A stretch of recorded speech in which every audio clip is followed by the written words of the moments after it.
Student politics করতাম। আমি শিবিরের সভাপতি ছিলাম। মঞ্জু ভাই তখন বিএনপি মহানগর সেড। এই সময় আমরা আওয়ামী লীগ বিরোধী আন্দোলন সেই 2001-এ আমরা যখন যে নির্বাচন করলাম তার আগ পর্যন্ত আমরা সে সময় হচ্ছে 4 দলীয় একটা জোট গঠন হয়েছিল। সেই সময় থেকেই আমরা পরস্পরের প্রতি বিভিন্ন কারণে কাছাকাছি আসি।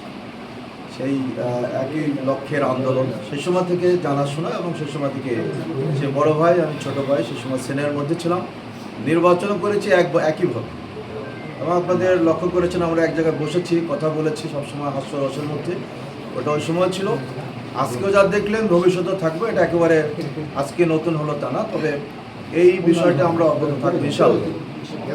এটা আর খুলনার উন্নয়নের বিষয় যেটা, সেটা হলো যে খুলনার যে অভাব আছে সেই অভাবগুলো, আমরা তো অনেক কথা অনেক অভাব, সেটাকে এক কথা বলতে যত অভাব আছে এই বিষয়গুলো নিয়ে আমরা একসাথে কথা বলবো। যারা এখানে সিনিয়র সিটিজেন আছে, এখানে যে সকল পেশাজীবী সংগঠন আছে, এখানে নানাবিধভাবে খুলনা উন্নয়ন সংগ্রাম পরিষদের নামে কিছু সংগঠন আছে যারা এগুলো নিয়ে সব কিছু কাজ করে, সহ যারা এখানকার রাজনীতিবিদ আছে, আর মঞ্জু ভাই আছেন এসব অভিজ্ঞ। আমরা সবাই একসাথে মিলে আলাপ আলোচনা করে কি করতে হবে। আমার কাজ হচ্ছে এই বিষয়গুলো নিয়ে সামনে শুধু থ্রো করা, সেবক হিসাবে আমি কাজ করা, আর বাকি হচ্ছে এই মতামত, চিন্তা, প্রস্তাবনা, এগুলো নাগরিকদের মধ্য থেকে সংলাপ, পাঠচক্র, মতামত, মত বিনিময় বিভিন্নভাবে এটা আমরা করে নিয়ে সামনে কাজ করবো ইনশাআল্লাহ।